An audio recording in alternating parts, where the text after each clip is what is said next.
పరిశుద్ధ గ్రంథములో యేసు క్రీస్తు వారి గురించి లేఖనమును ఎలాగూ సెలవిస్తున్నాయండి. యేసు క్రీస్తు వారు వెలుగై ఉన్నారు, ఆయనలో చీకటి ఎంత మాత్రమునూ లేదు. వెలుగు అనగా పరిశుద్ధత, నీతి అయి ఉన్నదండి.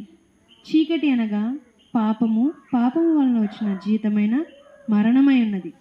ప్రతి మనుషుడును చీకటిలోను పాపములోను మరణ ఛాయలో కూర్చుండి ఉండగా, దేవుడు మనందరినీ ప్రేమించి యేసుక్రీస్తు వారు మనందరి ఎడల తన జాలిని చూపించి మనము నశించిపోవట ఆయనకి ఇష్టము లేదండి. అందునిమిత్తమే సర్వశక్తిమంతుడై ఉన్న దేవుడయ్యుండి కూడా ఆయన తన్ను తాను తగ్గించుకుని భూలోకానికి మనందరి కొరకు మన స్థానమందు నిలవబడి మనకు రావాల్సిన పాప శిక్షంతయు ఆయన భరించి మనందరికీ నీతి పరిశుద్ధ అనుగ్రహించుట కొరకై లేఖనాల ప్రకారంగా మరణించి సమాధి చేయబడి